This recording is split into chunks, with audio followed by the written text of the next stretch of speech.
अगला भेद कारक का, छठा भेद संबंध कारक। संज्ञा या सर्वनाम के जिस रूप से किसी अन्य शब्द के साथ संबंध या लगाव प्रतीत हो उसे संबंध कारक कहते हैं। संबंध कारक में विभक्तियां सदैव लगाई जाती हैं। ये नहीं कि कहीं लगानी है और कहीं नहीं लगानी। संबंध कारक में हमेशा विभक्ति लगाई जाएगी। देखिए, इनके परसर्ग या कारक चिन्ह हैं का, के, की, रा, रे, री, ना, ने, नी आदि। उदाहरण देखिए, गीता सोहन की बहन है। यहां पर की संबंध के लिए प्रयोग किया गया है, गीता और सोहन का संबंध। तो की जो है वो संबंध कारक है। संबंध कारक में एक चीज का ध्यान रखिएगा, संबंध कारक में जिन पदों का संबंध बताया जाता है उसे संबंध, और जिनसे संबंध बताया जाता है, जिनसे संबंध बताया जाता है उन्हें संबंधी कहा जाता है। एक चीज का और ध्यान रखना संबंध कारक में, वाक्य में परसर्ग का प्रयोग। परसर्ग कौन से? का, के, की, रा, रे, री, ना, ने, नी, ये जो परसर्ग है संबंध कारक के, इनका प्रयोग संबंधी, जिनसे संबंध बताया जा रहा है वो संबंधी के लिंग और वचन के अनुसार होते हैं। कैसे? देखिए, जैसे नेहा का भाई, संबंधी भाई है तो यहां पर परसर्ग लगा का। नेहा की किताब, किताब संबंधी है, स्त्रीलिंग है, इसलिए यहां पर परसर्ग लगा की। नेहा के जूते, संबंधी जूते जो बहुवचन है, इसलिए यहां पर परसर्ग लगा के। तो संबंध कारक में परसर्ग होते हैं का, के, की, रा, रे, री, ना, ने, नी, जो संबंधी के अनुसार लिंग और वचन बताते हैं।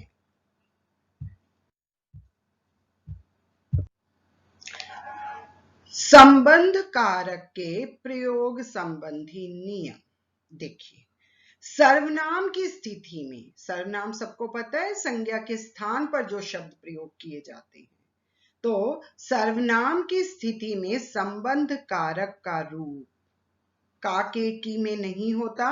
किस में होता है? रा, रे, री। जैसे मेरी पुस्तक, तुम्हारा पत्र। और दूसरा रूप देखिए, संबंध कारक की विभक्तियों द्वारा कुछ मुहावरे भी प्रयोग किए जाते हैं।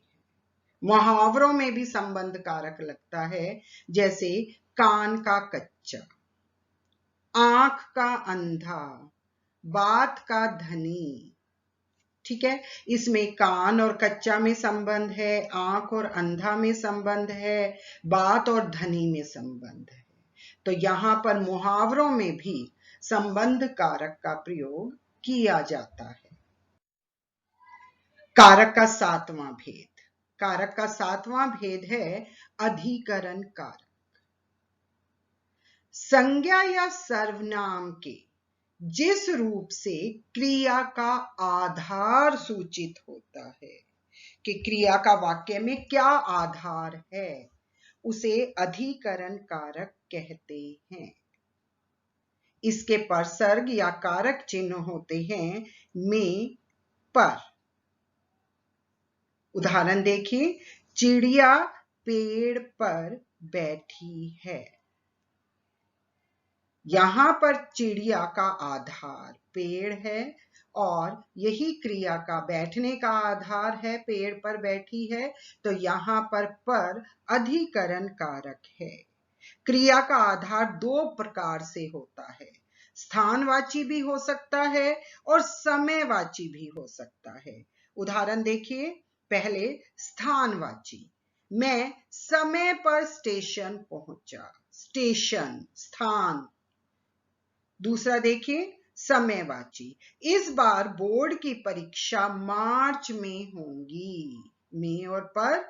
यहाँ पर पहला उदाहरण स्थानवाची का था और दूसरा उदाहरण समयवाची का था। इसके अतिरिक्त कई बार परसर्ग रहित अधिकरण का भी प्रयोग किया जाता है। कैसे? देखिए, घर घर जाकर प्रचार करो। यहाँ पर में परसर्ग का लोप है। घर घर में जाकर प्रसार करो की जगह घर घर जाकर प्रसार करो। उस जगह पूर्ण शांति है। दूसरा उदाहरण, उस जगह पूर्ण शांति है। उस जगह पर पूर्ण शांति है।